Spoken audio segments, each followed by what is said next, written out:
Periyar's social justice, Kamarajar's honest administration, Ambedkar's equal justice and equal opportunity, Velu Nachiyar's social inclusivity and communal harmony, Anjali Ammal's fighting for water resources were the reasons for choosing them as our party's ideologues and policy leaders.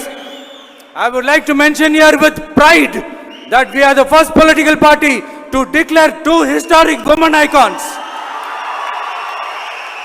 who are India's freedom fighters from Tamil Nadu as our party's ideologues and policy leaders.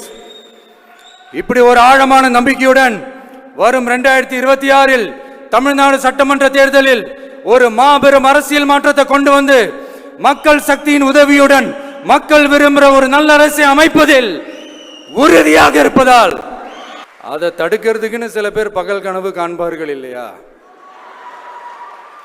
அவங்க எல்லாருக்குமே சொல்லிக்கிறது ஒண்ணுதான், காற்று மழை வெயில் இயற்கையை யாரால் கட்டுப்படுத்த முடியும், யாரால் தடுக்க முடியும்?